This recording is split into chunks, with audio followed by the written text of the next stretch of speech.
Empower local governments to fulfill their mandate, President Bola Tinubu tells National Assembly.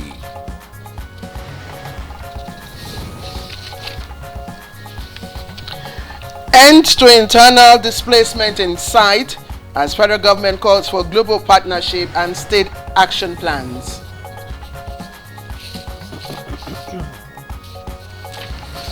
Tribunal upholds Kogi and Bayelsa governorship elections. And on Good Morning Nigeria today, we focus on 1 year in office of President Bola Ahmed Tinubu, with focus on Ministry of Tourism and much later, role of community health practitioners.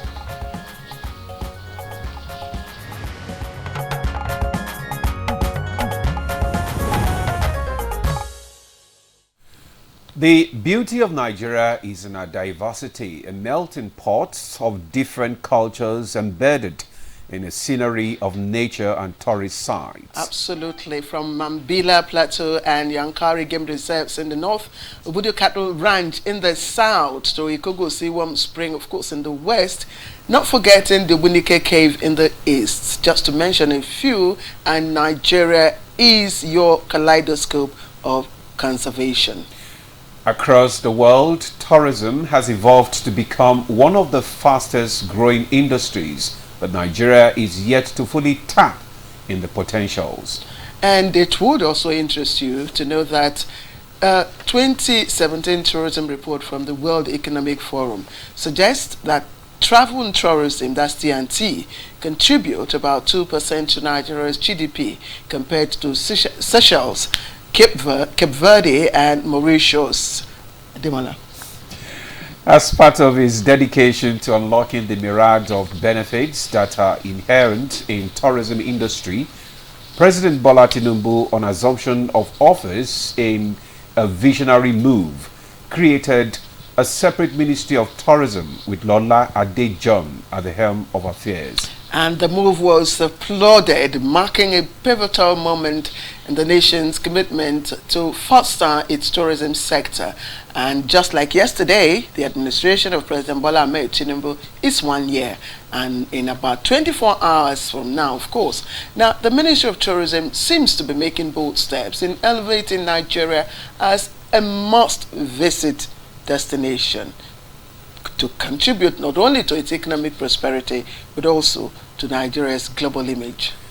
The Renew Hope agenda is a transforming policy thrust aimed at repositioning Nigeria as a prime global investment destination. And already, activities commemorating President Tinubu's first year in office has begun in earnest. And we commenced a series on this yesterday. So today, on Good Morning Nigeria, we shall focus on the Ministry of Tourism under the leadership of Lola Adejon. I am Ademola Adeoye. All right, I'm sure you'll be itching to know what the major achievements in that ministry have been, and of course the challenges, and how those challenges can be harnessed in the tourism sector to project Nigeria forward. That will also form part of our discussion today on Good Morning Nigeria. But we also have a second topic, which is the role of community health practitioners. On this note, I join my colleague Demola to welcome you on the program, and I am Claire Adelabu Abdul Razak. Thank you for joining us. We're reaching you live from our studios here in Abuja, and it's happening right on the network service of the NTA. Soon enough, Chukwudi Okolugbaja will join us for the newspaper review. But for now, let's get highlights of the morning news with Frama Pine. Hello, Frama. Hello, Claire. Good morning. Good morning, Ademola. Good morning, Nigerians. Here is the morning news. Empowering local governments to fulfill their mandate is the foundation for ensuring the safety, stability and well-being of Nigerians. President Bola Tinubu stated this in his message at a national discourse in Abuja on Nigeria's security challenges and good governance at the local government level. Local governments are the frontline defenders against insecurity, as they are closest to the people and possess intimate knowledge of their communities' needs and challenges. We must prioritize effort as strengthening this important tier of government in our nation. On the other hand, constitutional alteration can only be achieved through consensus building. And the federal government has called for a global partnership to address the problem of internal displacement in Nigeria, pledging commitment to ensuring the safety and well-being of displaced citizens. Vice President Kashim Shettima made the call at the launch of the state action plans on durable solutions to internal displacement. Welcome the support of the United Nations in our interventions in this global reality. We are here to craft solutions that will outlive us, that will offer future generations a place of hope, a home for all, and a land of opportunity where dreams can be pursued without worry. The Kogi State Governorship Election Petition Tribunal sitting in Abuja has upheld the declaration and return of Usman Ahmad Ododo of the All Progressives Congress as the duly elected governor of Kogi State. The three-man panel dismissed the petition filed by Murtala Ajaka of the Social Democratic Party for lacking in merit. Delivering the judgment, Justice Ado Birinin Kudu, who led the panel, held that in line with the provisions of the Electoral Act 2022, the petitioner failed to prove that the alleged irregularities were substantial enough to affect the entire election. Mistakenly, in almost a 4-hour judgment, went through all the issues and resolved them in favor of the second respondent. So naturally, we are grateful for the judgment. We are waiting keenly to secure the certified copy of the judgment delivered to enable us to interrogate it further and know the way forward. In another development, the Bayelsa State Governorship Election Petition Tribunal sitting in Abuja has equally affirmed the re-election of Governor Doye Diri of Bayelsa State. The Chief Justices of member states of the Economic Community West African states are in Abuja to deliberate on ways of promoting access to justice in the sub-region. The judicial officers converged in Abuja under the umbrella of ECOWAS Judicial Council. Let us reaffirm our commitment to the principles enshrined in the ECOWAS Treaty, including the protection of human rights, the promotion of regional integration, and the resolution of disputes through peaceful means. That's the news. Good morning, Nigeria continues with Ademola and Claire after this break. A good farmer is a craftsman of the highest order. It is said, great farmer, great nation. No farmer, no nation. Yes, let's set the ball rolling to build that great Nigeria where good food is in abundance, affordable and easily accessible. The Renewed Hope Initiative, RHI, an initiative of the First Lady of the Federal Republic of Nigeria, Senator Oluremi Tinubu, CON, is aligning with the vision and aspiration of the administration of President Bola Tinubu, GCFR, and is organizing the Every Home a Garden competition. The competition is under the scope of agriculture of the Renewed Hope Initiative. For the competition, women are encouraged to immediately plant a garden at home, such that the harvest can provide adequate food on their table and enough to give their neighbor. This competition is open to only women. She must be a first-time farmer. The garden must be in her home, and it is open to women in every state of the Federation and the FCT. Interested participants should do a 30-second video and a picture of the garden, which indicates its location, to the office of the First Ladies of their various states. The winner of this competition will be announced in December 2024, and the winner of the competition goes home with 20 million naira. Women, join the train. Be part of the food revolution in Nigeria. What are you waiting for? Let's get to work. This message is by the Renewed Hope Initiative, RHI, an initiative of the First Lady of the Federal Republic of Nigeria, Senator Oluremi Tinubu, CON.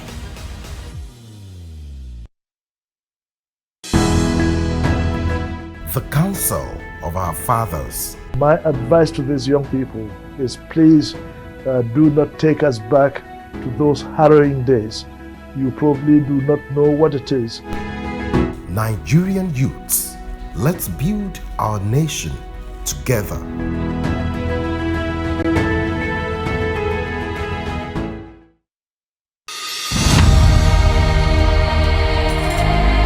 You have to move from the point where you protect and defend your religion to a point where you also recognize the rights of the other person, of the other religion, and protect it.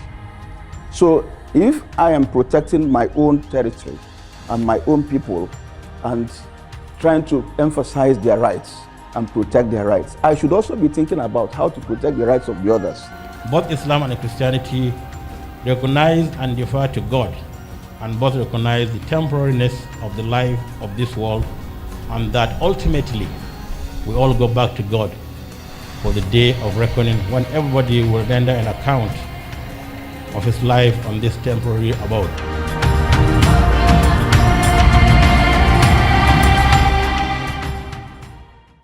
Something new is about to hit your imagination of TV. A brand new sundial with StarTime's inbuilt technology. New TV innovation with an inbuilt decoder that connects you to both StarTime's antenna and satellite signal. StarTime Sundial TV, you can enjoy over 300 local and international channels, 1 month StarTime's highest bouquet for free, automatic system update. More benefits, more affordable.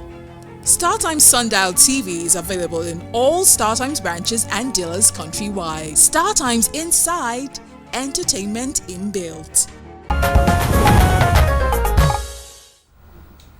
Thanks for staying with us. You're still on to Good Morning Nigeria on the network service of the NTA. Up next is Newspaper Review.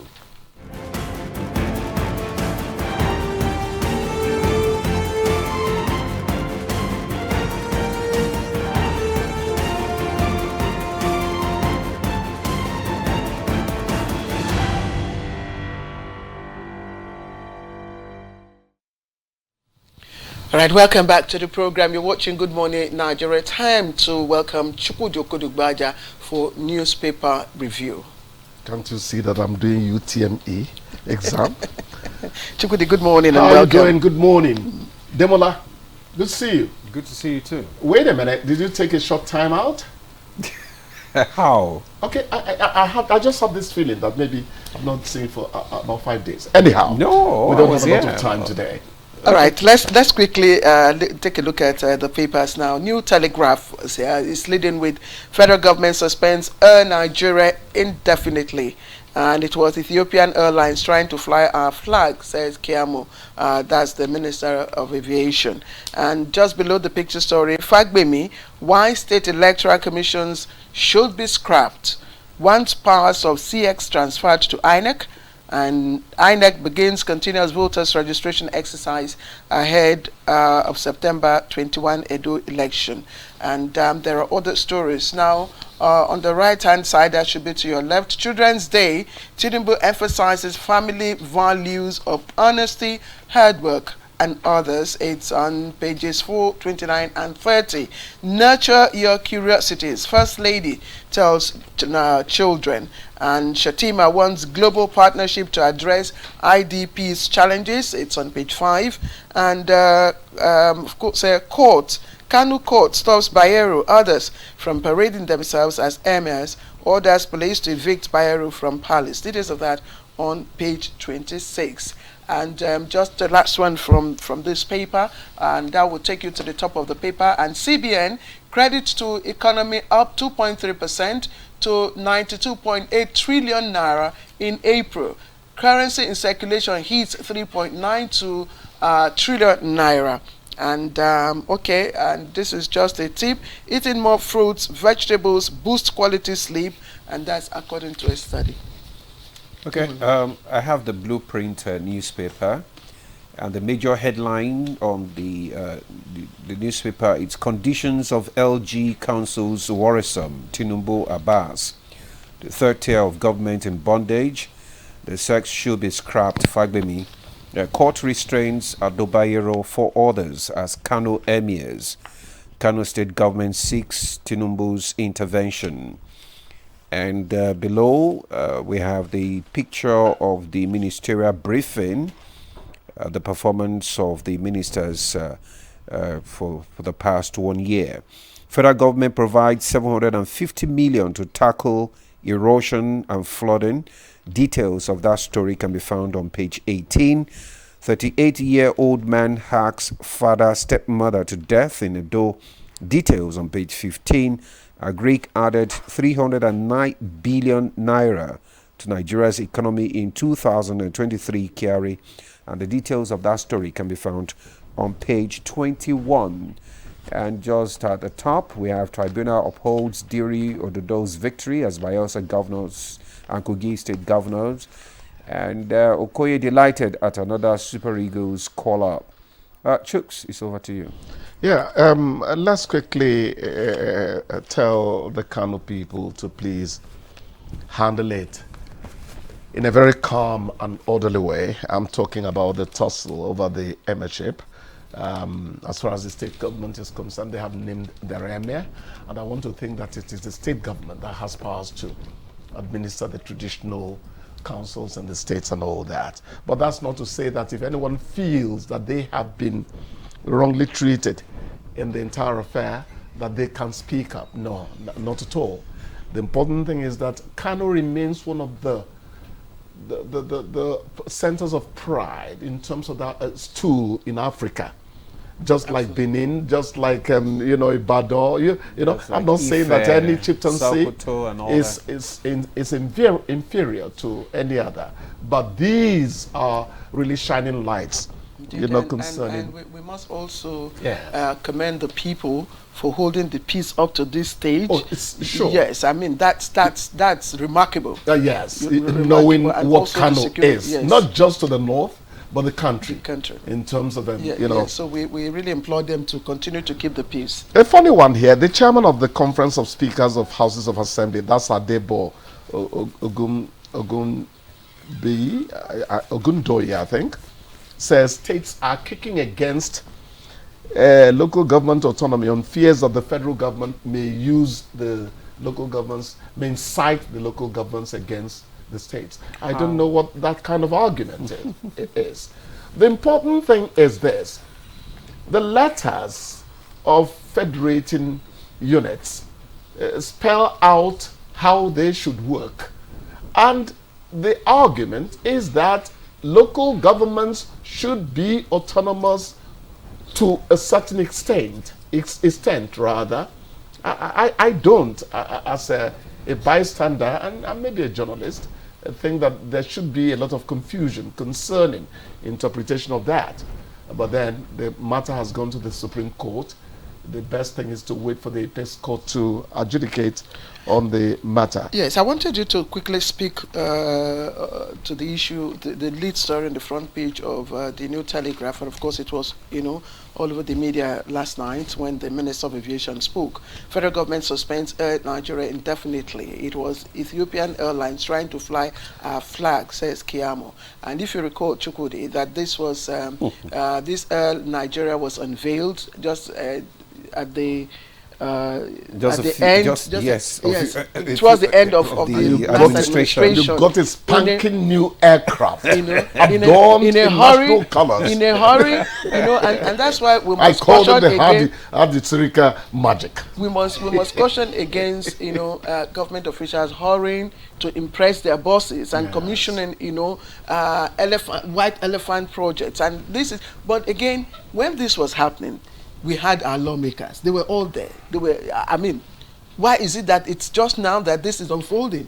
That it is just Ethiopian Airlines flying our flag?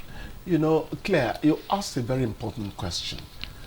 This attitude of blaming Mr. President, blaming the governor, blaming the local government chairman and all that, as if they can work on their own autonomously, is nauseating.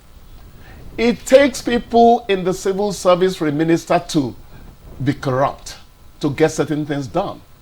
Somebody has to sign certain things before a minister can make money, illegitimately. So your question is very, very relevant.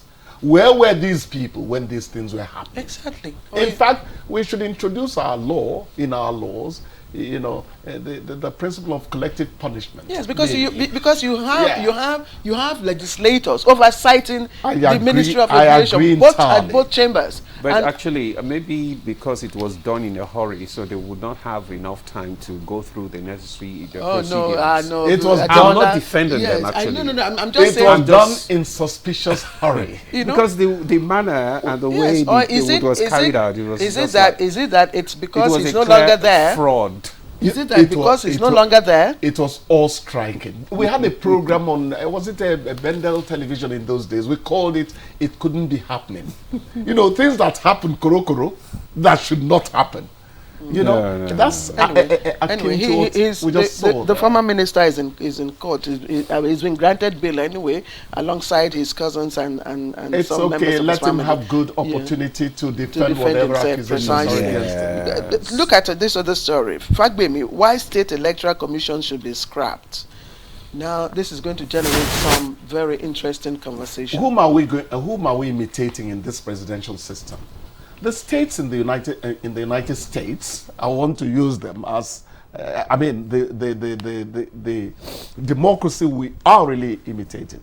They have reasonable authority to administer some elections in their states. So why is the AGF talking? Is it a bandwagon thing he's asking for, or some strata, you know, of elections? I can't quite, because I didn't read fully the piece you just if mentioned. You're asking for autonomy for local government, yes, then this somehow is at variance. Exactly, yes. He would seem to be sounding, you know, contradictory to the to what is being pushed for concerning administrative and financial autonomy for the local governments. That's it. I don't know if you have any other stories, but I think that's about the main stories here. But of course, we will keep our tabs on all these developments and follow them, you know, religiously here. That's why your news house. Yeah. No, I don't have much actually. I've gone through. I just am interested with these Super Eagles that. Actually, I know we're pressed for time. Otherwise, it's not as if there are no items to talk about here. No, we could have used this opportunity to talk about Man U and Man City. Man U and Man City. No. The sweet thing about it is that Chelsea got disappointed last. How?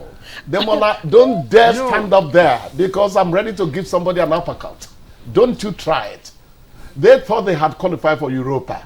All of a sudden, they were descended, you know, to, what is it, conference? Let them go and keep having their talk. But why is it the Gunners will fly forever? Why is Arsenal always coming second and rarely getting the You see, it's the impatience Nigerians bring into governance you have just replicated. How? Arsenal was put together 3.5 years ago. 4 years ago. Okay, fine. 4 years. And you want them to beat a Man City that has won the EPL 4 times in a row. You're insulting Man City. There was a remark I read, I don't know how true that was, about Lukman, Atalanta, the one that had the hat-trick. Yes, I think that the Leverkusen coach said he was in a hurry. Yes, that he was in a hurry to have played for Nigeria at a time. If he had patience, if he had been patient enough, he would have been playing for England. And I said that was a costly remark to have. You know, okay. Yes. Okay. You know. Yes. That I don't quite get it, but that. You know, well. Let's sign off now. Let's sign off now. I think it's time for us to take a break. We'll be back tomorrow. We wish Finidi George luck against South Africa. All right. That's the most important one. Thank you. We'll take a break now. Good Morning Nigeria continues. Stay with us. Fellow Nigerians, it is a good thing to be Nigerian. Good news! The Office of the First Lady of the Federal Republic of Nigeria is organizing the National Fabric Competition, the hashtag One Nigeria Unity Fabric Competition. The aim is to create a fabric design that would be indigenous to Nigeria, showcasing our culture and unity. This competition is looking out for creativity, concept, and the message of unity. Open to Nigerian youths, both male and female, between the ages of 15 and 25 years. And guess what? You can apply wherever you are in the world as long as you are Nigerian. The winner of this competition goes home with a cash prize of 25 million naira. Are you sure I will not apply for this competition? Submission of entries close on Sunday, 30th of June 2024. Submit your entries by sending pictures of your designs via email to unityfabric.ofl24@statehouse.gov.ng, making sure you capture all parts of your designs. Together, let us unite Nigeria!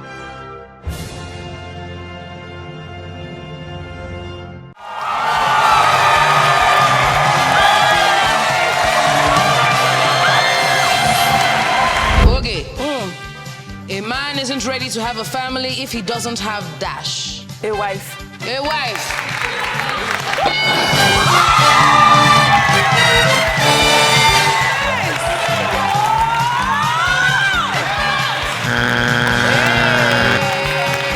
Mark, you know which, have you? Very well, very well. You sabi witches? I know them. You know them? Hey! You don't follow. I get lucky, I know be witch. Essie, how are you? I'm fine. How's it going? I'm okay. You seem very excited. Oh, wow, man, I'm enjoying myself. She might be a stripper, but she's also dash. Innocent. Decent. Intelligent. Trustworthy. Mark, introduce yourself and the rest of the Wazobia family. I'm a gospel minister. Is there money there? We are not there because of money. Why do you come here to collect 5 million? Because money also aids the gospel. Wow! Without money, your anointing can die.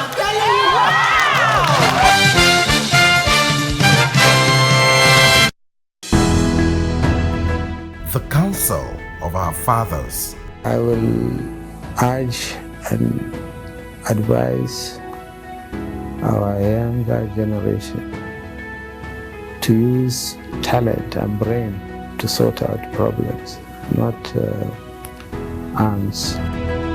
Nigerian youths, let's build our nation together.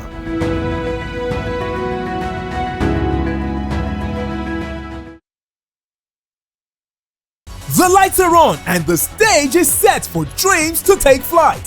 Who will be the next idol?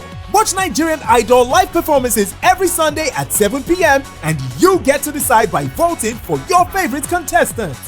You can vote via website, mobile site, or by using the My DSTV or My GoTV app with no stress. To vote via website or mobile site, simply visit africamagic.tv/Nigerian Idol. Click on vote, register, and then enter your details and a password of your choice. It's easy and it's free. You can also get AWOOF votes for your favorite Nigerian Idol contestants. All you have to do is download the My DSTV or My GoTV app and you have more voting power at your fingertips. Visit the website for more information. Voting opens on Sundays after the live shows and closes every Thursday at 8 p.m. Remember, vote for your favorites each week and you get to decide this year's Nigerian Idol. Nigerian Idol Season 9 is proudly sponsored by Techno, Stop at Nothing, and Biggie for every moment.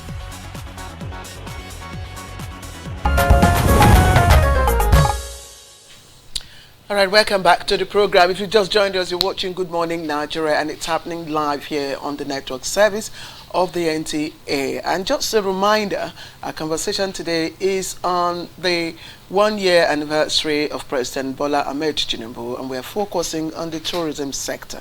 So before we begin our conversation, let's quickly take a listen to Ibrahim Dan Amidu's background report. Nigeria welcomed its first international tourists in 1472 when Portuguese merchants visited Lagos seeking trade opportunities. Historical records also show trans-Saharan and caravan movements.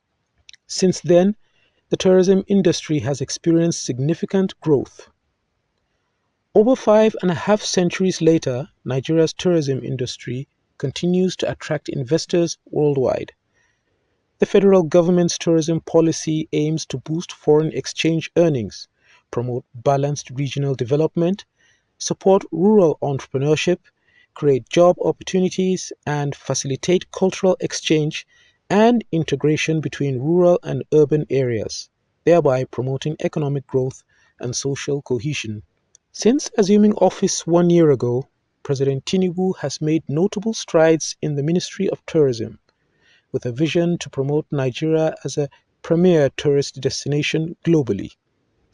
In line with the government's Renewed Hope agenda, the Ministry of Tourism is poised to drive a paradigm shift in Nigeria tourism landscape and stimulate economic growth. To achieve this, infrastructure development in tourist hotspots across the country is of utmost importance, creating more jobs and spurring local economic development, helping position Nigeria as a competitive player in the global tourism market.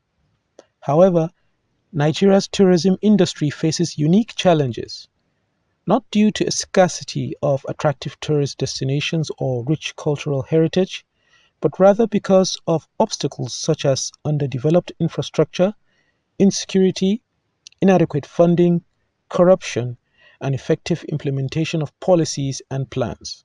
With the Destination Nigeria campaign, guests on Good Morning Nigeria will discuss Nigeria's tourism development schematic plan, aiming to increase visitor arrivals, contribute to the GDP, and display Nigeria's beauty to the world. Thank you, Ibrahim Dan Hamidu, for that backgrounder. And we have in the studio already joining us for the conversation our guest for today. We're speaking on the tourism sector. And the first guest that we have is the Honorable Minister of Tourism, Lola Adejon. You're welcome to Good Morning Nigeria. Thank you. Good morning. Good morning. Good. Good morning. Also in the studio is Lucky Honoriode George, Executive Director, African Travel Commission, ATC. You're welcome to Good Morning Nigeria. Good morning. Nice to have me. All right. All right, and we also have with us here in the studio Professor Wasiu Babalola, who is Tourism and Hospitality Management at Tiva University, Oyo, in Oyo State. It's a pleasure to have you with us this morning. Good morning, Ekaro. Ekaro. Ekaro, Jire. I remember that. You're welcome. All right. So, okay, let's kick start with the Honorable Minister. Let's look at the tourism sector in the last 1 year. Where are we? Okay. Thank you. We actually started on the 21st of August. That was when we were inaugurated, and I think a week later they assigned the ministries to us. So the Ministry of Tourism was brand new in that in the past tourism was embedded in another ministry, and we've had some ministers that were very progressive in what was being done, and I think there was some form of advocacy for the tourism ministry to be standalone, and not only that, the president took notice of that and ensured that amongst his ministers there was gender equality, gave the opportunity to women to also feature in his cabinet. So when we talk about what have we done, we spent quite a while reviewing some of the things that had been going on in the past. We are aware that the tourism policy was established in 2005, between 2005 and 2007 in the previous administration, but has not been updated.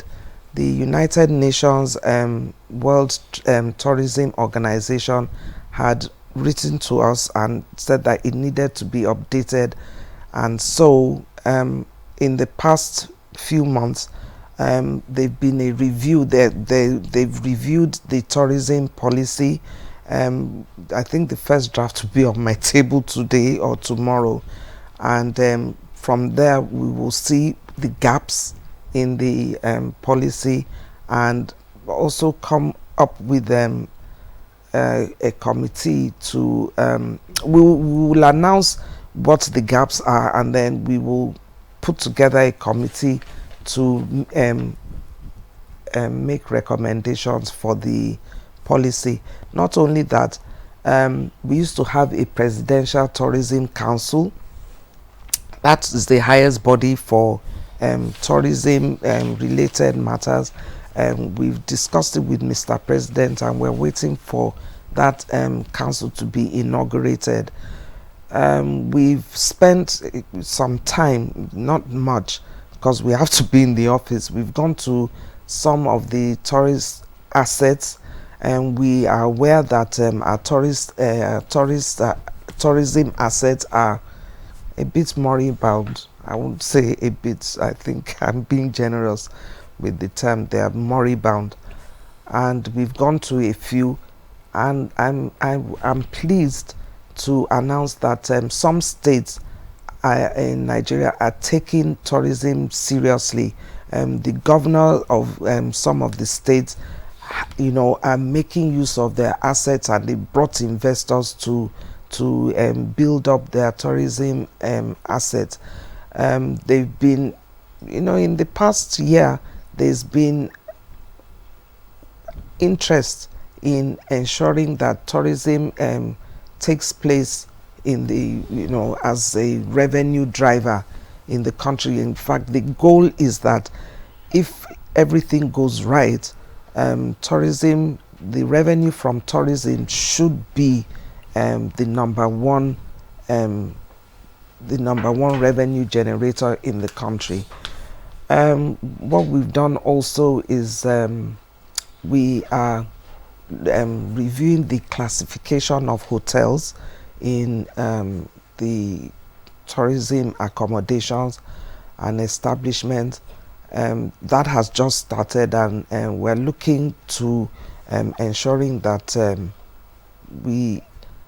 doesn't matter what kind of establishment we have, but it's consistent in the country, because right now what we have is that a so-called 5-star hotel in the north is different from a 5-star hotel in the south and the east and the west, and so we want to ensure that their structure.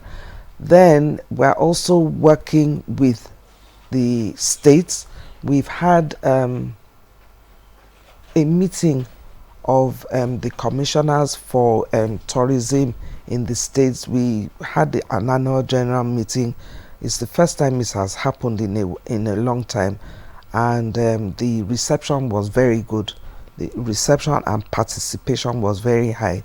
We had almost all the states represented, and we talked about their own plans, and I think we agreed that we will not look at all the tourism assets, but we are going to work with the 10 best in each state and spend time on that and help the states also to get investors to bring up those assets and so on and so forth. I mean, we've attended some meetings, we've gone to some stakeholder events in the private sector and so on and so forth. It's been very busy for us, especially since January, and we don't, I mean, everybody knows that with tourism you have to just pull up your socks. And Indeed, and Honourable Minister, we do understand, of course, that you inherited what we'd probably call the brand new, ministry, having been, separated from the other ministry, and you do need a framework, a policy framework to give it direction. And that's why I'm wondering if you could just give us a hint on, the major review, work in this policy. I know you have not launched it. It's still work in progress. But can you just give us an insight into the major areas that needed to be reviewed? Well, it's the whole document is large. It's a large document, and I looked at it in last year, September. I shook my head, and we agreed that we'll split it up into different sections and invite some stakeholders to look at the different sections of the policy. I didn't dwell too much time on the content because it was a lot, and we just felt that because it was established in 2005, we might as well do an overhaul review. So it's not that we're picking sections; it's the whole whole document, the whole policy framework. Yes, and it is quite big, and it was done in the administration of General Obasanjo, and they did. It was a marvelous job at the time. But 2005 till today, is quite a while. So there was no point in picking certain things. And then, you know, what we also agreed was that based on that and based on the meeting that we had with the commissioners, we're also going to establish and complete, or at least in the review of our master plan for Nigeria itself. So it's a journey, and we're hoping that by the end of this year, some of those things will start publishing and announcing. Okay, Honorable Minister, while you were speaking, you talked about some of the gaps that were discovered, you know, when you were going through the ministry, and you made some observations. Can you just give us a hint of some of these gaps, some of these challenges that you've discovered in the tourism sector? In terms of gaps, it's not really in the documents itself, but it's in the general ecosystem. We have, you know, we've divided our tourist visitors into two parts: the inbound tourists and also the local tourists itself. This year we decided to focus heavily on local tourists and develop the ecosystem and especially the communities to be ready to embrace tourism. We call that the doctrine according to tourism. That's my own terminology, whereby the community itself own the tourism ecosystem. They are responsible. Not, I would say they're responsible, but it would be nice for them to be involved in the security, in the welcoming, in the cleanliness of the environment, and so on and so forth. And we've gone to a few states and they've done very well in those few states.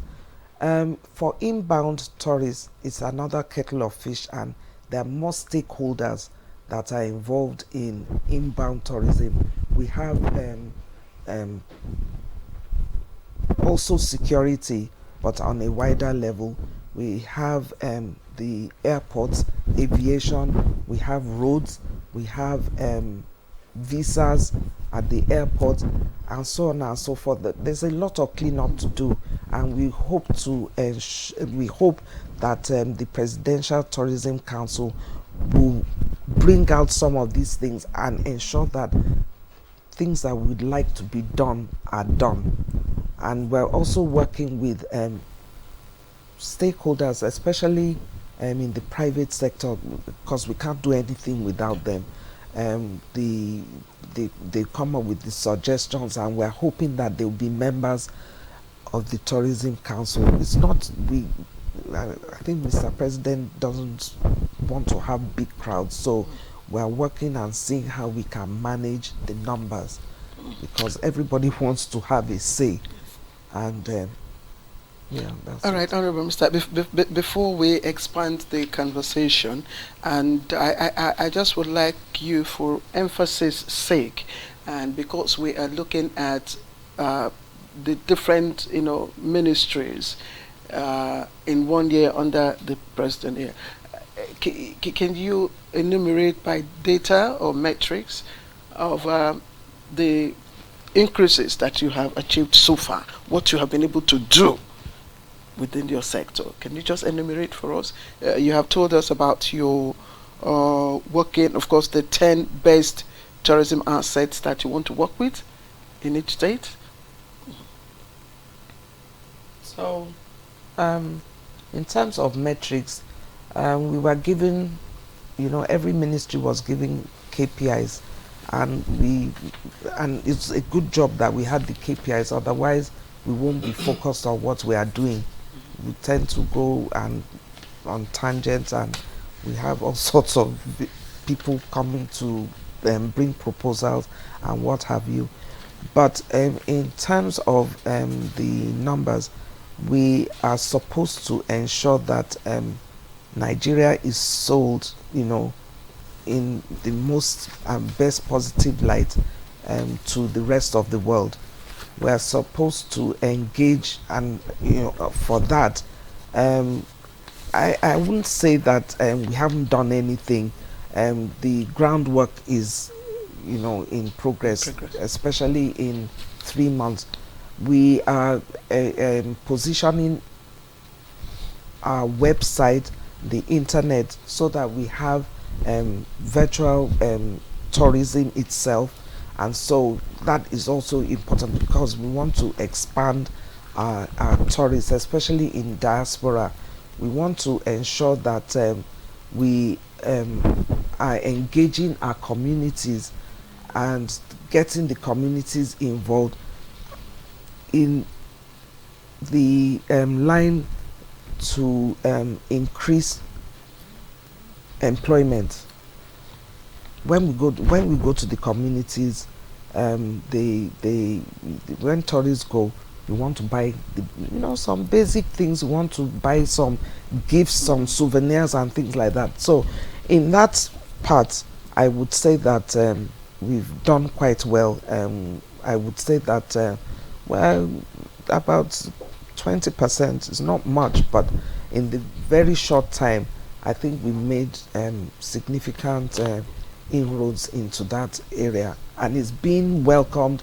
In fact, we can't even cope because most of the states are calling us in anticipation that they will also be welcoming tourists. So those are some of the most important things we've done. As I said, we've established the committee to review the tourism policy. So that one is, I would say, 50% because they've done the review. Then we are now going to do the filling of the gaps and the new policy, which will be announced when the time comes. We are also working on the master plan. The master plan itself, we're about 20-25% done because we would like to finish the policy before we finish the master plan. So, and that is in the KPI. What else? Okay. Well, okay, Honorable Minister. Okay, let's bring in. Yes, thank you. Thank you. Let's bring in George. Okay, now let's look at the tourism potentials in this country for so long has remained really untapped. Can you let us in some of the challenges you think is bedeviling the industry? Okay, thank you for having me. And the tourism industry in Nigeria is over the years underestimated as to what does it contribute to the GDP. Again, you have to look at the structure, the scope of the tourism industry. What are those subsectors? And the tourism industry, based on the United Nations Statistical Commission, how to calculate tourism contribution to an economy. It starts from transportation, it starts from the issue of job employment, then you look at the adverse effect, what does it do to the economy. But in Nigeria you have the hospitality, you have the aviation, you have the tourism grant handlers, which are the tour operators, the travel agents, and the memorabilia industry. These are the various subsectors that engage the community, where you find jobs and where revenue are also earned. When you sell a hotel room, the owner of the investment makes money, the government also makes money because every activities within a hotel, you charge VAT, of which the states and the federal government benefit from. But again, when you look at the way we calculate tourism earning in Nigeria, unlike every other country in Africa, it's different because the Bureau of Statistics has not have a handle as to how to calculate what tourism contributes to the economy. It's so shocking that when you go to the Bureau of Statistics website, they limit tourism contribution to accommodation and food beverages, which is laughable. And when you look at that alone, it's mere a very infinitesimal figure. So when you come to the budget and planning, for instance, and we are sure this is what tourism contributes to the economy, and somebody want to allocate resources into various subsectors of the economy, tourism will fall far, far below. But I can tell you, after agriculture, the next largest employer of labor is the travel and tourism industry. In Abuja, you have more hotel workers than the federal civil servant. You have more food and beverages related activities that are more than the entire banking sector. We contribute more money to the economy than all these big tech companies put together. Let me shock you. The travel and tourism industry in Nigeria is responsible for 45% purchase of agricultural produce.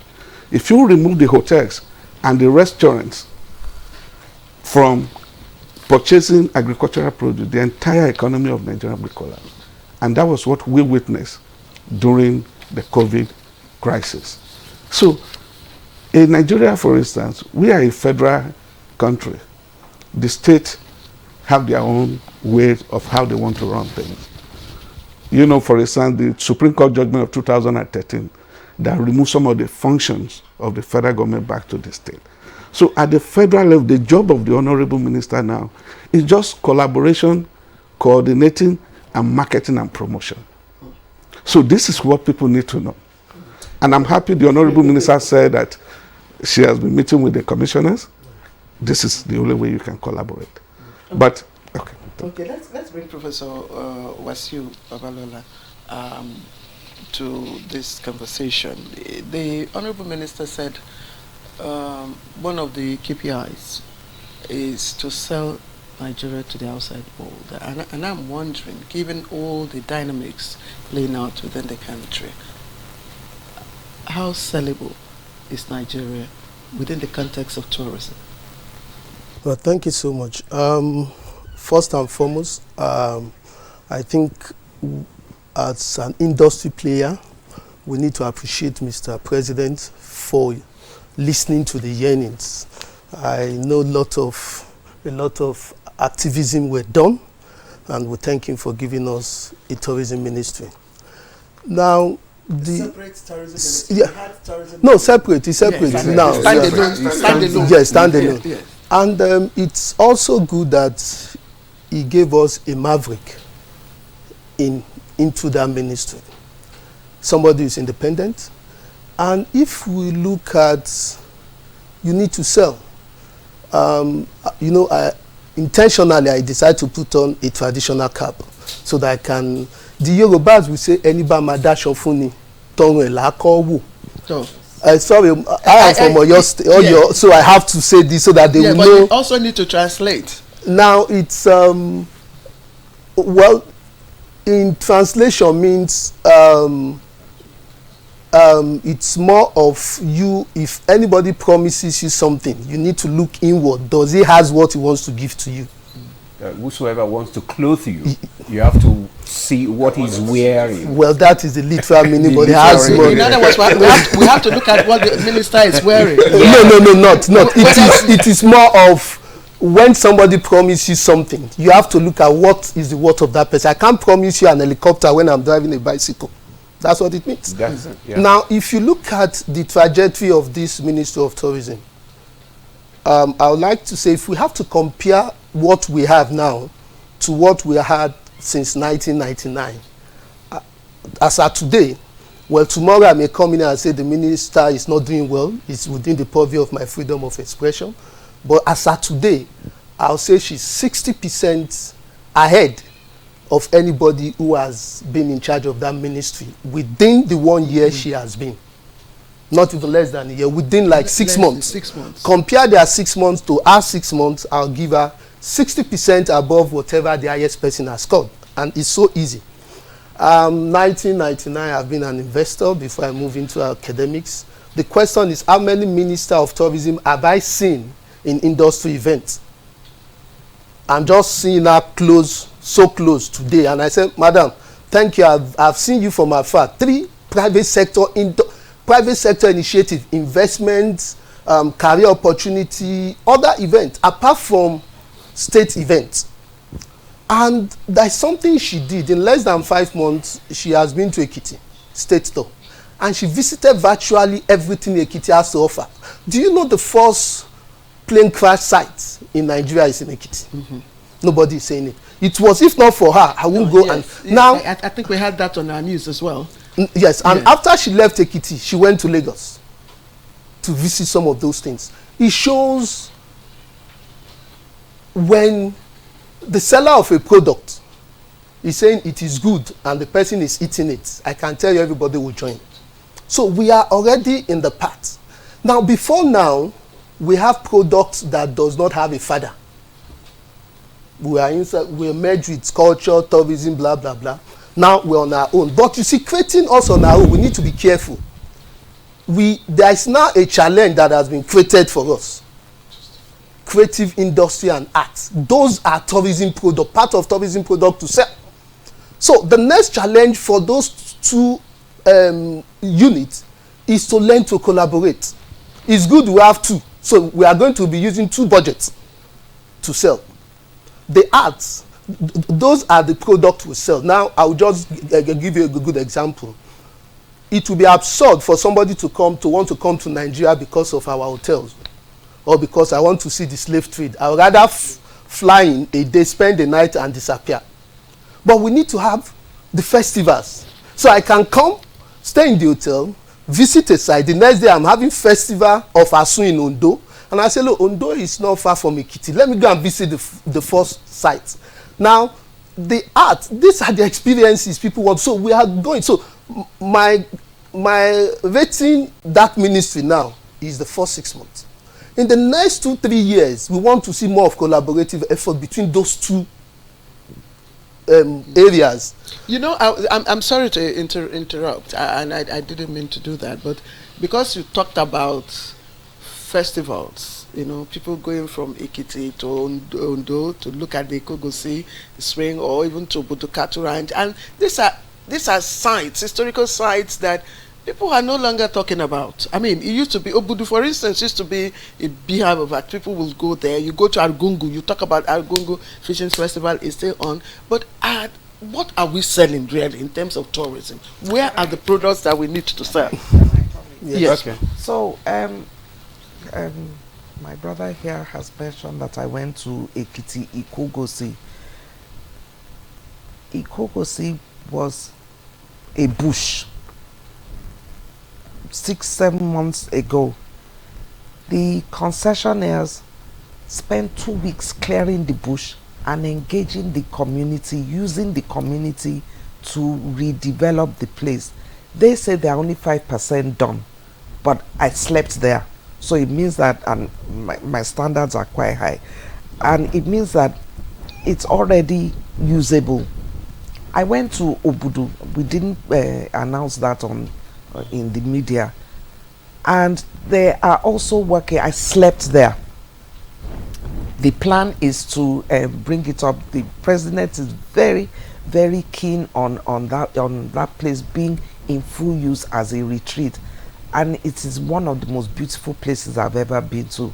And it's such a shame that it was left to decay, but there are already concessionaires working on that. I didn't want to announce it, but that's what is happening.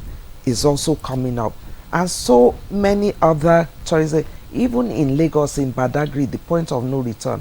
The governor committed to ensuring that the point of no return is there's a building that is going to be brought up, because and then I think there's also a point of no return in Akwa Ibom. Exactly, Akwa Ibom. I have to go and see the place, and so on and so forth. And you know what has happened is that even though there are some controversies about the coastal road, it's opening up, or it's going to make it easier for the tourism industry to actually spread out from Lagos to other parts of Nigeria up to Calabar. And for me, I am excited in that, like for instance, I went to La Campagne Tropicana and the beach and all that. Do you know that it is 40 minutes on the beach from La Campagne to Alaromi in Ondo?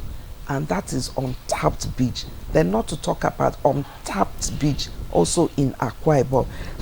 So, you know, there's just so many things that can happen, and we're hoping that, you know, we have these products to be able to sell. And part of what we're trying to do is working with the business community to ensure that we have investors that will not only put their money in, but also manage and, you know, take care of those assets, which would, and they will transcend administration. So it's no longer government things, you know, it is also privately driven, you know, private investor driven. Okay,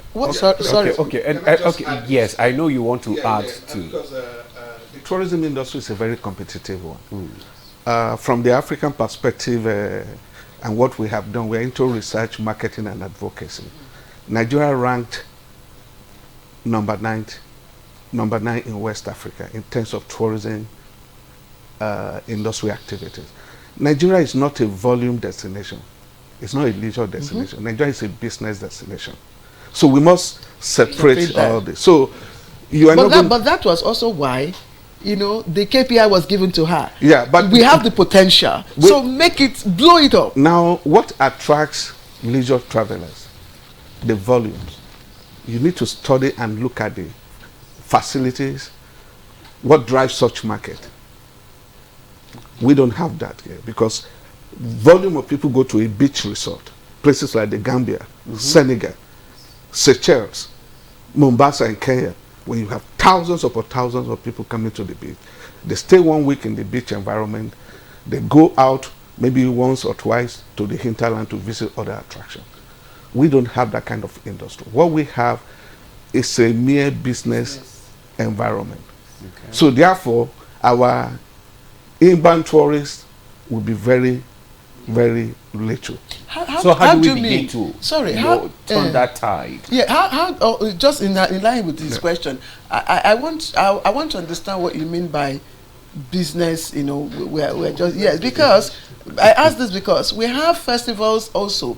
I mentioned Argungu. Yeah. There's the Dambe, you know, festival. These are the Oshobo. These are things that are recurring. Now, what drives the leisure industry, the big number, is a major event that spread across days. I was the former director of media and tourism at Abuja Carnival Secretariat. So I can tell you, Abuja Carnival would have been the game changer. And Calabar Carnival as well. Yeah, but you see the problem with Calabar Carnival is the event happens in a very difficult period of the year. Okay, December. December, where most people would prefer to spend time with family. Okay. And other engagement. So therefore, Calabar Carnival over the years, I was there from day one, is being sustained by the local market, because the Nigerians do not have alternative place to visit. But what has happened over the years is also a major problem. I don't want to go into the historical perspective, but I can tell you, as a former consultant to Africa, we managed the first 2 major destinations in Cross River State. We were managing Obudu. We changed the name from Obudu Katuran to Obudu Resort.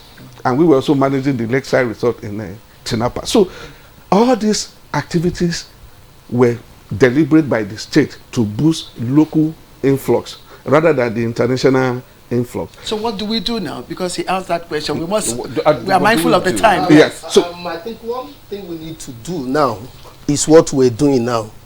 We need to test. You don't go to the international market where you've not tasted the quality of what you have, and that's why we're having community engagement. And this is working. Idere Hill in Ibadan, Ibarakpa local government, was rated among the top 10 most visited in Nigeria 2023. It wasn't in existence because the community were involved. Now, those sites will be sustainable. And that is what the international market wants to listen to. If I come in January, will it still be the same in November? And I think we're getting it right. We don't have to be at a rush to go to the international market. To me, I don't think and I think I love the policy that the government are doing. Let's do community engagement. Let's standardize what we have. Each state, give us 10 of your best tourism assets. Let's stabilize. The fact that we're over 60 years as a nation does not mean we will be right at every point. One thing of you getting it right to admit, we're at fault. Let's start. Before I stop, let me also let you know that Nigeria is one of the most expensive destinations in the world. The cost of coming to Nigeria alone on your air ticket can take anybody from Europe and America to Turkey, and you will stay 1 week, cover your hotel and accommodation. So one of the major catastrophes that has befell the tourism industry in Nigeria is lack of a national carrier, because a country is promoted as a brand. So Lagos State cannot sell itself alone. A Cross River cannot sell itself, and that is what is affecting those activities that have been ongoing for several years. Up to now, Calabar Carnival is not self-sustaining. They still need a lot of huge investment. Yeah, so that's why we're asking now. Yeah. Like I said, we're trying to manage our time, you know, because we have a second topic. So what he has said, the Honourable Minister is and the President, of course, on the right path to, you know, making this tourism a sustainable result. Yes, you know, activity. First of all, business center. First of all, what do we do? What do we do? The Nigerian government, as a matter of yesterday, established a national carrier. If you want to run effective and successful tourism industry, Kenya is doing national air carrier. National air, not flag carrier, national carrier. Whereby if I buy the ticket of Nigeria Air or Nigeria Airways, whatever the name you call it, if I'm going to return next week, the plane is on the tarmac. Not that the one that will take me through Egypt, through Addis Ababa, or through the Middle East before coming here. So I want to fly directly. That is one. Then two, the issue of funding for the tourism sector is not non-existent. In one of my teaching, in one of my interaction with the tourism agency many years ago, I suggested the Nigerian government will continue to labor to fund the tourism industry. So what do? More Nigerians are going abroad than they travel locally. The roads are bad, like the Honorable Minister acknowledged. Efforts are being made, but we need to patch up the road. Then again, the issue of funding is critical. So we must establish what we call tourism departure levy. This tourism departure levy, we will charge every Nigerian, because Nigeria will continue to be a tourist generating country to like other parts of the world. But if you do all this one and you don't have the products to sell, I don't know. I think we should have the products. We need money to develop the program. The way it works, you see, the way it works is like a system theory. Tourism will do well if you have all this. No, not if. If the other people, other parastatals are doing what they are supposed to do. So the person is supposed to do the road. You just do your road, don't worry. I will do my thing. And I love it. Just yesterday now, because in fact, I was meant to complain that, Madam, you are not doing enough. You are just in the dark. We are not seeing what you are doing. But yesterday, there is a policy statement that says anybody in media, you can get a single-digit loan for media practitioners.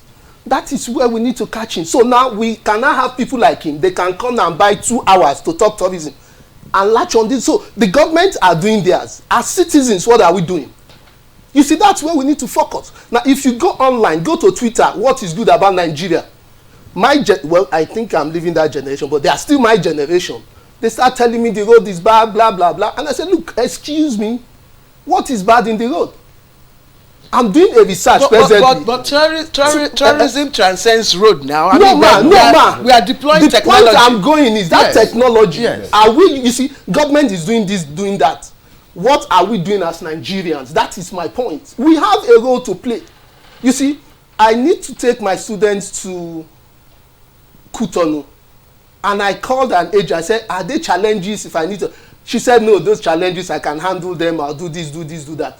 Ask a Nigerian. He will tell you, no, you have to fly. There is no road. He tells you all the bad side. Then the good one the guy wants to listen to is gone. So we need to have a proper reorientations as Nigerians. So how do we begin to correct this narrative? Okay. How do we begin to correct this narrative? And I'm pleased to announce that the efforts of the Ministry of Information through the National Orientation Agency, we are working with them to redesign or re-image our thinking. We denigrate ourselves, we denigrate our country, and we can't do that. I mean, we have problems, but we don't have more problems than other countries. You know, so why do we run our country down? And I think that is the worst thing that can ever happen. But we're working on that, and we're working through our community engagement for us to believe in Nigeria, because really we have everything it takes to make Nigeria, especially the tourism industry, one of the best. I've gone to so many countries, and I was working. It's not that I went on holiday, but honestly, what they have, they sell sand, and they will tell you it's sugar. What is tourism? It's all about telling stories. You talked about the first plane crash in Africa. It should be a story. Even a Nigerian civil war, it should be a story that people come and see. I surprisingly, I went to the Yaradua Center in Abuja.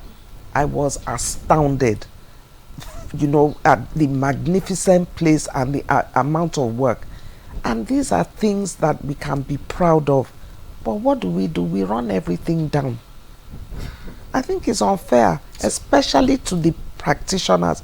You know, it's not just about the ministry, because we're nothing without the practitioners. We just rubbish all their work, and, you know, we put them aside. And there are so many, you know, so many very highly placed practitioners, and they work like him. They work outside of the country. Why? Because we don't appreciate them, we are not working with them, etc., etc. So there's just so much that we can do, and, you know, I don't know where to start. Okay, Judge, Mr. Judge. No, I want to challenge the Honorable Minister. No, please don't challenge. No, when I say I'm challenging, yeah, I want to say, no. Madam, Yes. take a road trip from Lagos to Lokoja, or from Abuja to Lokoja. So when you come back, you will be able to talk to your colleague, who is the Minister of Roads and Works. And please, Honorable Minister, I traveled from Lokoja here. It's a nightmare. It's not just because for foreigners alone. We need the road to be patched up for the convenience of our people. The accident on the road is not very good. I'm doing my thesis at the University of Nigeria, Nsukka. My PhD in I'm sure. And I travel by road. Yes. So what we are saying, the roads are, because we, as the face of the Nigerian people, as a journalist myself, I want to be seen as fair as also speaking the minds of men. We appreciate the new project which will open up the coastal area, but the other roads within the country must also be patched up. They are in a terrible situation. Let me bring infrastructure. Yes. Infrastructure. So when the Honourable Minister will be able to tell his colleague, please, Honourable Minister, if you've not heard from this area need immediate attention. So that must be done. Okay. Because when you don't have road, the tourists cannot travel locally or even international with their Honourable Minister, you spoke about your collaboration with the local communities now, because one of the major challenges, besides the roads, is the issue of security. How are you beginning to, you know, collaborate with them to ensure that, you know, when people, you know, the stories that, you know, people hear over there is that Nigeria is at war, there's no peace and all that. So how do we begin to change the narrative? Now, working with these, you know, local communities to ensure that there is security when people come to visit Nigeria, especially all these tourist, you know, sites and all that. You know, in the past, even in the cities, everybody knew everybody. Yeah. Everybody knew. If you were a visitor to that place, somebody will walk up to you and say, how are you? You are new in this place. That is not so prevalent now. But in terms of security, as we're talking about security, when we go to communities, if you're a visitor to that community, you will stand out. And people will gang up and ensure that if you are not here for the right reasons, you'll be uncomfortable. And that is how we improve on our security. It sounds simplistic, but that's the truth. We need to work together. You know, we can't be turning our face away and minding our own business. No, that it doesn't work like that anymore. It doesn't. And so that is what we're bringing to the fore with the security itself. And the truth is that if people are engaged and they have a reason to believe that if they keep their communities safe, this employment, you know, indirect employment, you know, trading and all that, small trading, they have something worth fighting for. Right now, our hands are in the air. We don't have job. We don't have, but the work is actually in the community.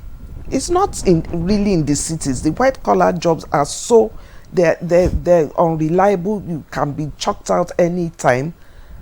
But in the community, the work can be there. If, you know, we create an environment where people come to the communities, and that we're working on that. Okay. Let me also ask, because some of these very captivating historical sites are within states, and they are within the jurisdiction of state government. And you know that tourism is really an area of priority, you know, for state executive governors. And I'm just wondering, how are you able to convince them, you know, to key into these them, they already know. The time is now, and they are already engaged.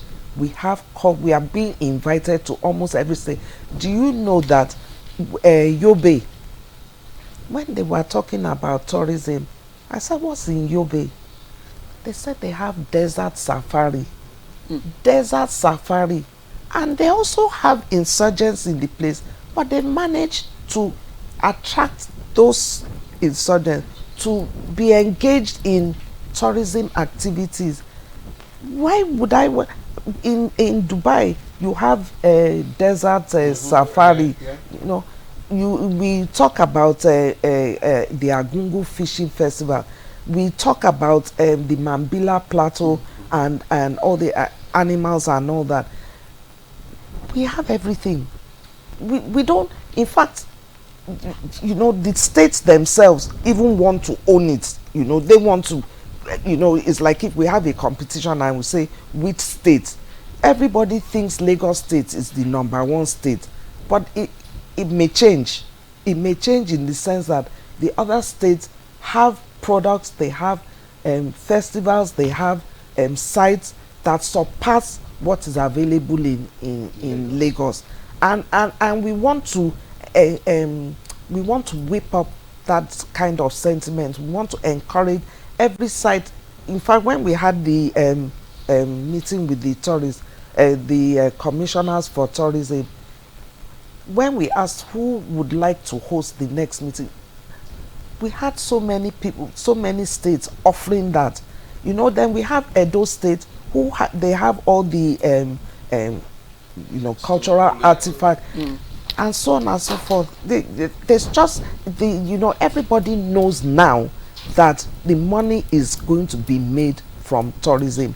This seems to be a new reawakening, because it hasn't been like this. It is, and I really thank the president for that. You know, because you know, he had even said, you know, the truth is that yes, there's no money and everything. We are going to squeeze water from the stone. And everybody's putting on their thinking caps. So you are challenging everybody to bring out the best in everybody, and that's what we're doing. Okay, challenging everybody to bring out the best in everybody. Prof, you were talking about employing technology now to promote tourism. How can we achieve that? Thank you so much.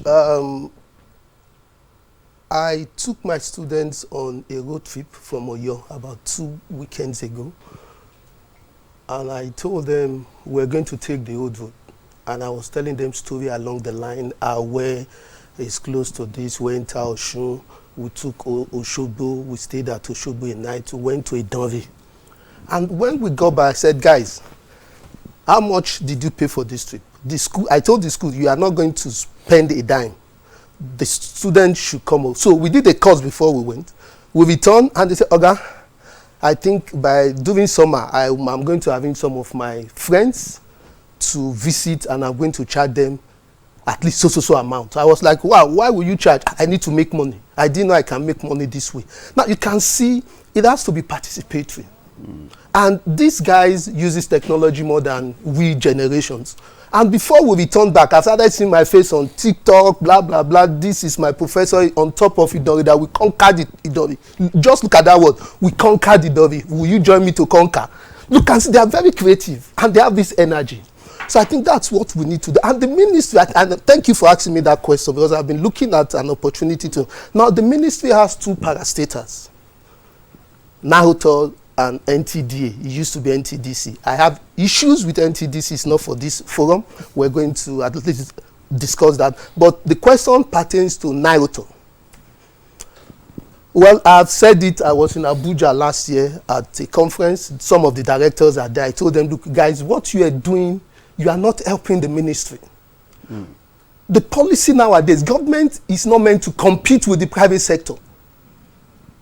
You should give us policy. You should be the guidance. You should be the one ensuring that there is quality. Not when you are a player. You will not be able to control yourself. Now, NAHOTOL has a law that allows it to regulate the soft skills, the little skills within the sector. Do you know, sometimes I'll be looking for waiters. I'll be seeing a BSc holder in chemistry, chemical engineering. And when these foreigners come, they say you don't have standards. I studied hotel and catering, and every week I will stand for nothing less than 8 hours times 4, 32 hours. So I've been trained to have the culture that I'm a waiter. So I can stand 12 hours. It's part of the job. Compared to somebody who studied accounting, he has been trained to sit, bring receipt. Now you're asking the person to come and be a waiter. That's conflict of the training you have acquired and with the job you're doing. Now, and that is where NAHOTOL come in. You have the law to say, look, regulate. These guys are there. And I expected NAHOTOL, instead of being a player in his own industry, offering certificate, diploma, all those postgraduate industry, to call all these training institutes together. You guys that are doing cooks, you know what, this is the standard of your training, according to ILO, because I'm a member of ILO. Now, once you finish that training for 3 months, I will send my evaluators to come and evaluate all your trainers. Then you don't have to give them your certificate, or you issue your certificate. I'll put my seal to make it a national certificate, and I'll put a number to that candidate. Then I'll start promoting to the employers. If you are looking for a waiter, look for this seal. That is the person we have trained. If you are looking for cooks, look at the cooks we have. I won't say they are second to none, but they are still second somewhere. But you'll be wondering how many are foreigners that are in. You see, this thing is not peculiar to us. If you are just looking for a tiler, you would tell me that you can't get a good tiler. But this is our own industry. So NAHOTOL will imagine if NAHOTOL is on that path. One, we're going to crash all those satellite campuses, sell it to price-based investors. We have money. Then they are going to go on standards. Now imagine the number of training institutions we have in Nigeria that will pay for that standards. Then it makes the job of the ministry easier. That look, Nigerians, we have trained, we have certified over 50,000 workers. Then we can tell the federal government in Nigeria, in the hotel, these are the number of people working, because we have the data. We have to stop you and yes, and ration the time. Allow the minister to end the conversation. Or maybe Mr. George should just say. George, please. Honorable Minister, I will appeal to you, because you'll be doing fantastically very well, like my friend said here. But the issue now is the Constitution. Your job is marketing and promotion. You must promote internally, and you must also promote externally. We will not wait for the rainy day before we start marketing. The issue is we market abroad, because when you go for international exhibition, most of the people that will come to your stands are Nigerians in diaspora. You have less than 30 seconds. So therefore, the Nigerian Tourism Development Authority, which is a marketing agency of the ministry, must be encouraged to do its job. As we're promoting internal travel, we must also promote external travel. Okay. Honorable Minister, talk to us about making, visa policy in relation to tourism. Yes, it came up at a recent meeting. I couldn't understand why visas to Nigeria at this time is expensive. Yes, we understand the reasons, but from a radical perspective, I think that we should go a different way, make it cheaper, allow the people to come in, and then maybe cheaper for tourists. Yes, for tourists to come in, and even for businesses. You have business people coming in. Why do we want to build deterrence? That's the way I see it. I may be simplistic in my thinking, but there's a time for everything, and the time is not now to be charging humongous. And you know, people are very sensitive. They're quarreling about expensive airfares. Why do they want to spend so much money on visa? So we're working with the authorities on that, and that is why I didn't want to talk about inbound tourism, but we are working, and I am particularly sensitive about the visa policies. Okay, lastly, in the next 1 year, what should we expect in the tourism sector? Just give us. I think I need to put something down since it will be the next one. In the next 1 year, by the grace of God, some of the things that we are planning now or we've started should have been completed. We want to ensure that we have our tourism satellite account up and running, and that requires that we have our database ready, a database of all the activities, the hotels, and to contribute to the Nigerian Bureau, National Bureau of Statistics. We will be feeding information to them, not us going to ask them for. So that will be up and running. We also want to ensure that our websites, the different websites that we have in Nigeria, not that they are consolidated, but it is through one link that you can access those websites, and that will help in our Gen Zs, the virtual reality, tourism, digital tourism. We want to really push that. At least, I'm just picking on a few things, but it's a lot more than that.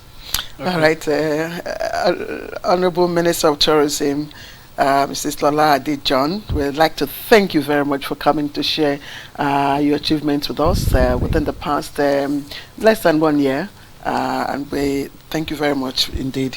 Let me also appreciate Lucky Honorade George, who's the Executive Director, African Travel Commission, ETC. It's always a pleasure to have you. Thank you. Professor Wasiu Babalola, Tourism and Hospitality Management. I really felt your optimism in this sector. And like you, we've also, Demola and I have also taken notes of what to expect in the next 1 year. That's important. Thank you very much. Thank you all.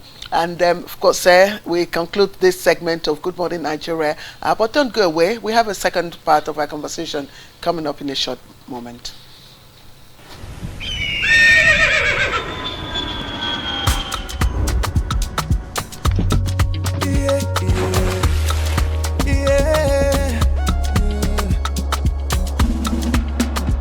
From the Atlantic across the savannah to the Sahara, we rise, a land of the free, we know they tire. We dream great, our spirit is undying. Resilient, rooted like palm tree, we sway in colors, with undying demand. We make solutions, we ignite passion, yeah. Each ethnicity is unique, we are more than just a nation. We are Nigeria, we are Nigeria, strengthening unity. We know they carry lives. We are Nigeria, we are Nigeria. Together live the dream of a land with great destiny. We are Nigeria. I am the real Nigerian. Brought to you by the National Orientation Agency, NOA. Meet lovebirds Jayola and Adama Davies. Their dream of living together as man and wife has finally been fulfilled. The latest couple in town, Mr. and Mrs. Giant Davis! But an invasion by their troublesome families was not a scenario they bargained for. Her mother moves in. His mother shows up with his little niece. Then her younger sister joins the scramble. You want to stay? Married life suddenly becomes very complicated even before it started. Follow their story on this channel as they confront every challenge as it comes. Family forever, the story of our lives.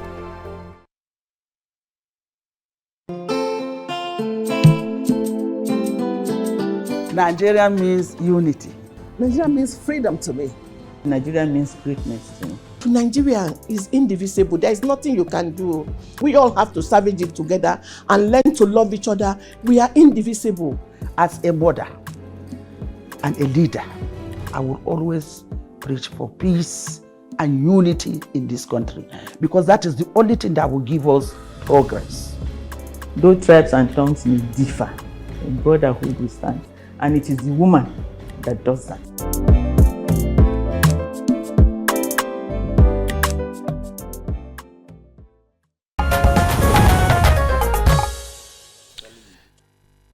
Back to the program, and now we're commencing our second conversation. And from studies and research, community health workers are very crucial and supportive link between health and social services, and of course the communities that they serve, from facilitating health care access to improving the well-being of community members. Community health workers provide a service that positively impacts lives of the nation's vulnerable groups especially. So today we will take a brief look at the role of community health practitioners and of course the registration board.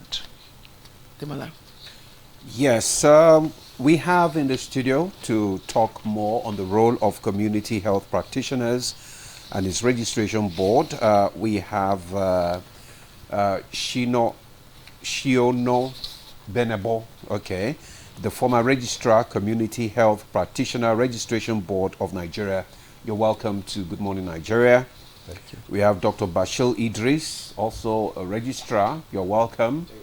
All right. We have Thomas Sule Galadima, former board chairman, and you're welcome. Thank you. And also Bartholomew Nwaboro, right? Thank you, sir. Is the director of registration and license. You are welcome to Good Morning Nigeria. Thank you for having me. All right, so we can kickstart. And let's just tell us, who is a community health practitioner and how important are they to the society? Thank you very much. Nigerians, good morning. I want to thank for opportunity given to our board to be here. As you made mention, we are Community Health Practitioner Registration Board of Nigeria, established by Decree 61 of 1992. Now, this law of federal, it has been enacted, LCP 19, 2004. And we have the mandate to coordinate the training of community workers across Nigeria by determining the skill and the knowledge a practitioners need to have. That is JCHU, CHU, and CHU. And we are the one to conduct a professional exam and certify them with license to practice in the community and any other responsibility tasked by the board. So critically, we are middleman power that will work across Nigeria, most especially in the primary health centers, health clinic, and other health settings in Nigeria to administer preventive, curative, and rehabilitative services. So these are what the board did. That is our role, maybe in brief. And when you look at community health workers in Nigeria, we are more than 300 practitioners across Nigeria that work in different, more than 300,000 community practitioners in Nigeria that work across PSC centers. I tell you now. Are they mainstream ministry workers, or these are just, private community health workers? I don't know. They are the mainstream. We are not the other Federal Ministry of Health. The Federal Ministry of Health. Okay. Yes, we render ourselves in the PSC. When we remove these community workers in Nigeria and health industry, I think it will collapse. Because every ward, every community you go to, you see community workers. So how do you recognize them? Because when you go to the primary health centers, I mean, everybody is a health worker. Yes, you're either a nurse or whatever. Yes, so yes. Is there a particular way of knowing who is a community health worker? Yes, the only way you can differentiate, we are all health workers. Probably we use the same uniform, but there are some differentiation for community health workers. We use white and ash. And we have our ID card license to practice attached. That's the only way you can be able to differentiate. Because when you go to every teaching hospital, you see doctor wearing coat, lab technician wearing coat, pharmacy wearing. The only differentiation is the service we render and our identification the last we work in the PSC. Because we make the bulk of workers in our primary health centers by our services. Let me cast a little back. After the Alma-Ata Declaration in 1978, whereby all the countries, 78 countries that were there, declared PSC as the cornerstone to implement PSC across the world. Then that was then the era of the President Ibrahim Babangida. Then the same scheme was launched in 1988 in Nigeria, whereby that was bring about the birth of community health workers, creating School of Health Technology in all the states to train this cadre of personnel to go to the rural areas. Because doctors and nurses, they say they are not ready to go and work in the bush. They cannot satisfy their good road and whatever.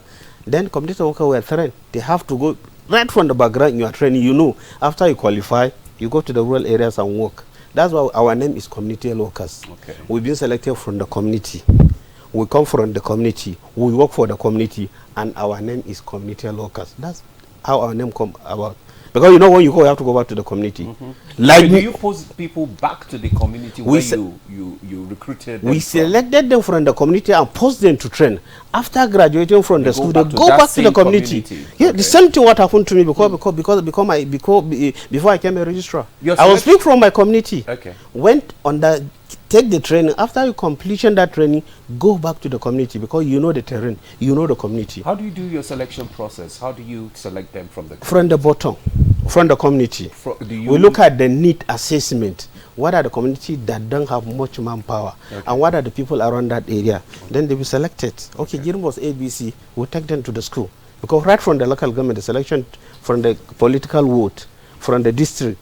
They pick people and posted them to train. After the training, then they go back and work. Sorry, we will soon expand the conversation. We just like to get the business.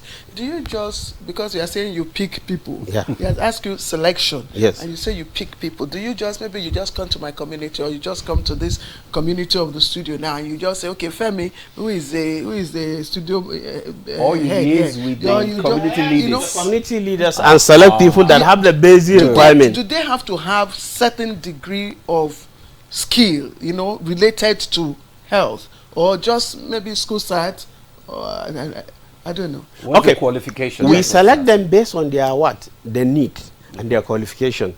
They must be science oriented. They must have 5 credits, including all the basic requirements for admission into university. Then they will be picked. Then to go to School of Health Technology or College of Health Technology. For JHU, we spend 2 years. For CHU, they spend 3 years. Then after, there are other post-training up to the BSc level. Beautiful, Dr. Idris. Thank you. Let's expand the conversation now and bring in. I just like to bring in Shiono Benibo, who is the former registrar. And I'm just wondering, in terms of responsibilities and roles, we know what the nurses do. We know what the doctors do. Are there specific duties and responsibilities that community health workers do in the primary health centers? Thank you very much. Let me say that if you follow the Act establishing the various professional health professions, there seem to be some similarities, but that notwithstanding, we know our distinct responsibilities and sphere of practice. The community health practitioners, by their training, taking a cue from what the registrar have just said, if you go back to the origin,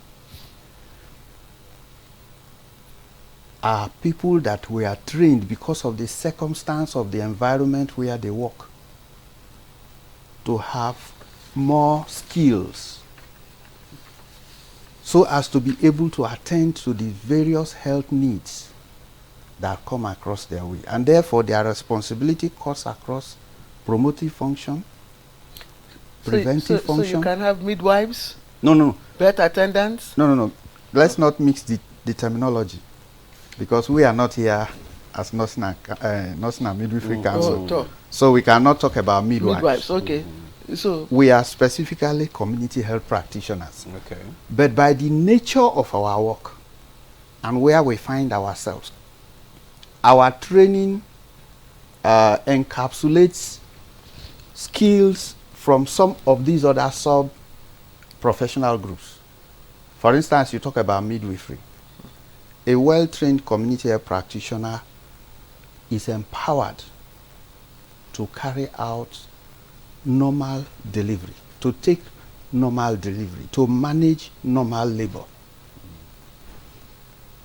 But because of the tool we are using, which is the standing order, which guides the scope of work that any health practitioner will do, if the condition is beyond that particular level of your training, you're required to transfer to the next level.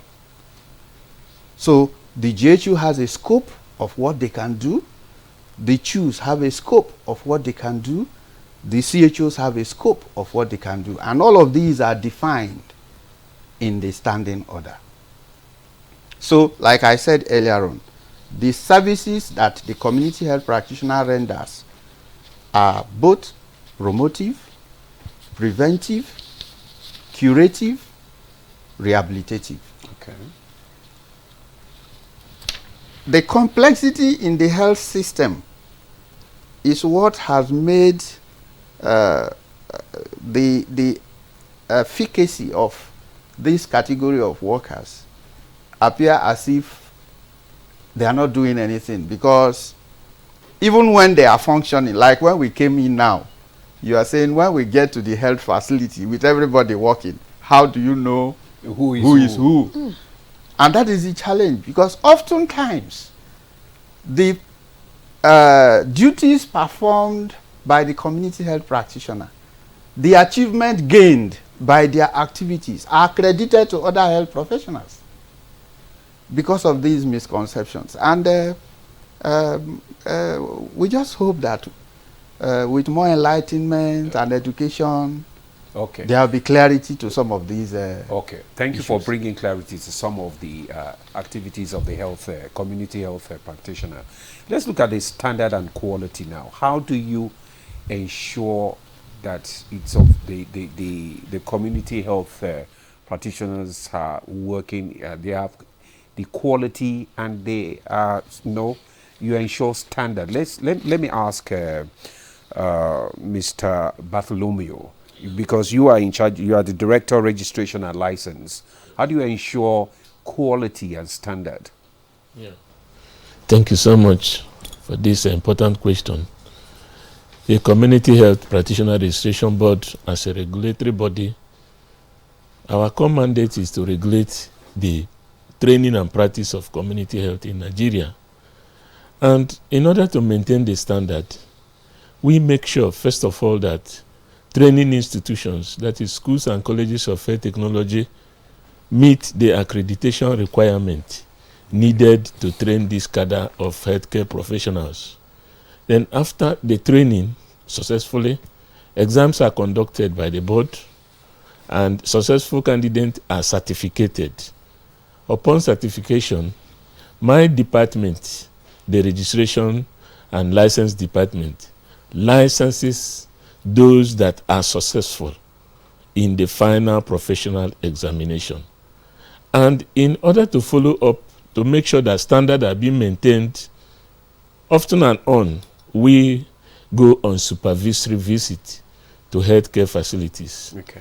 And even the schools and colleges of health technology, we don't just leave them without being monitored.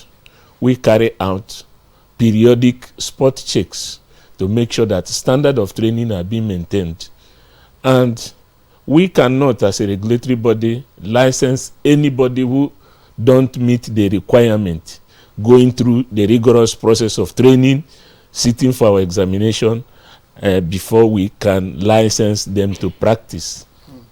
Okay, let's bring in Sule Galadima, who is the former board chairman now, to speak on one or two issues. And you know, when you talk about community health practitioners, I think my mind suddenly went back to those days when you see, not those days, it's still happening, when you see some people, you know, going within communities, you know, to deliver immunization.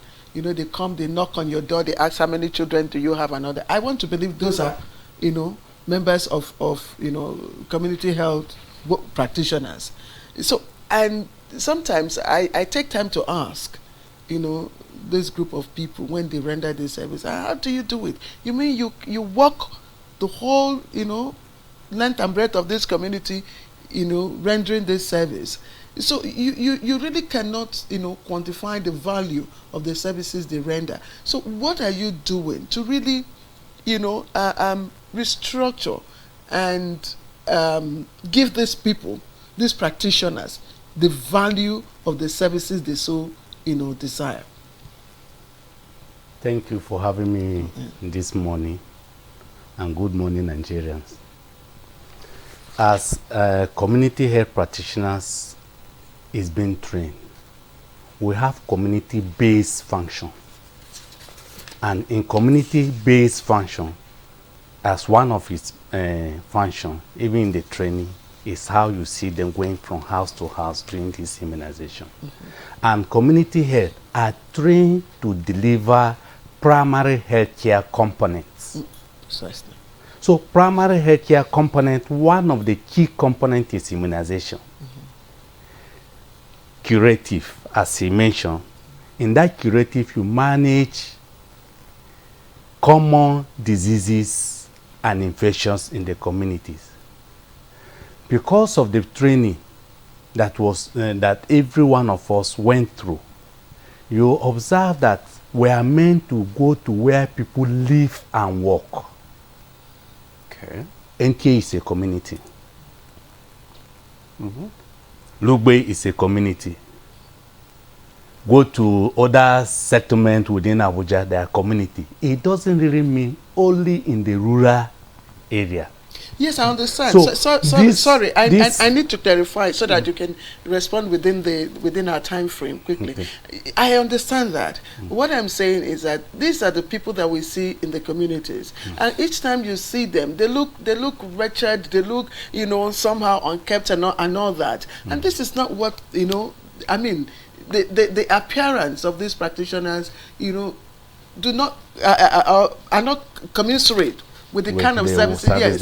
So how are you, you know, what are you doing to ensure that they get, you know, the required value for the services they are rendering?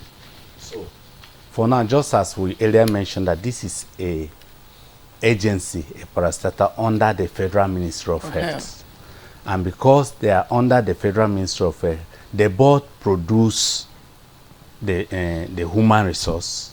The absorption is made by the National Primary Health Care Development or the State Primary Health Care Development. So for their welfare, their welfare depends on where they are employed to work. And the government, the government engage them, they pay them all the needed allowances. Okay. Like, because of the hazard involved. They take hazard allowances. They take inducement allowances. And even as they go out, the National Primary Health Care give them, every one of them, allowances to go out for this immunization. Though it may not be commensurate with the kind of job they do.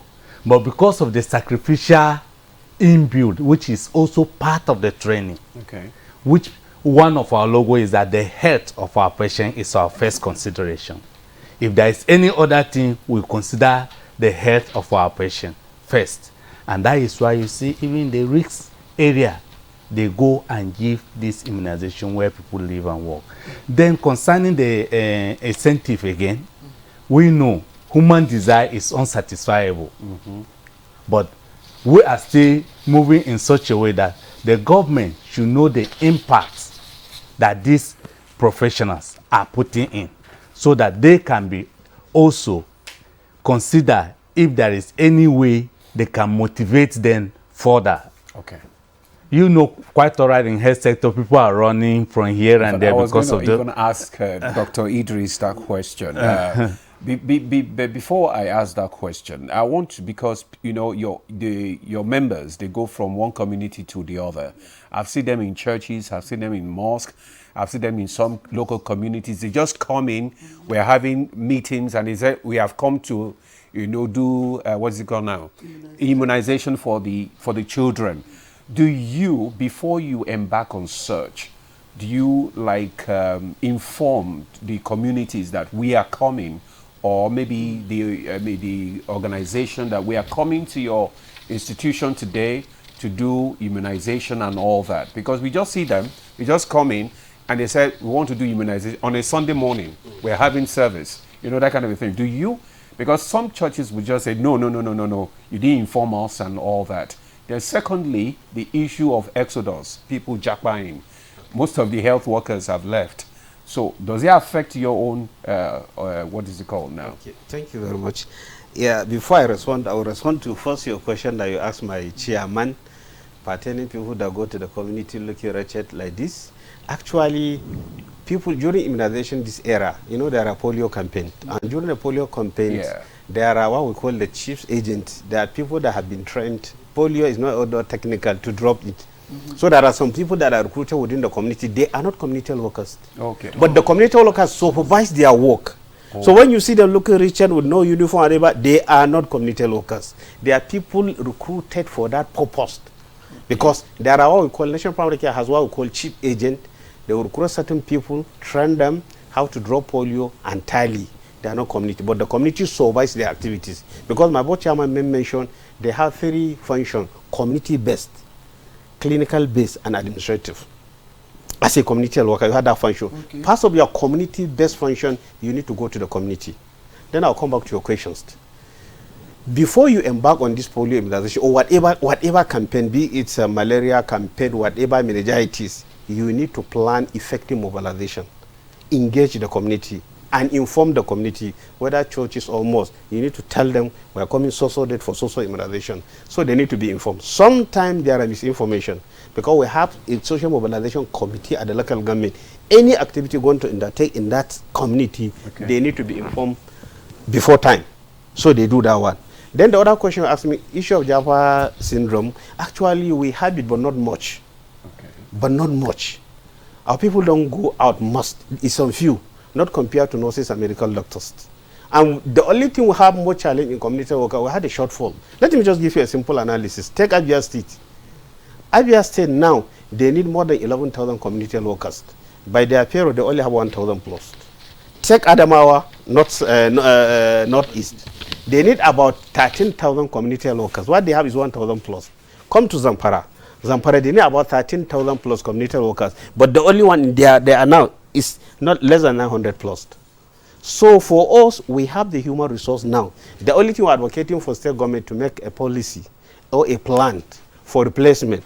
People are retiring. People natural cause is making them to die, to maybe die and whatever other thing. Because we have enough community workers in Nigeria that can address those issues. Some are recruited as volunteers in our PSC facility. You see them working and they will be paying stipend. We thank the federal government for introducing the basic health care provision fund they are using to augment community work at the primary health facility. So these are community workers.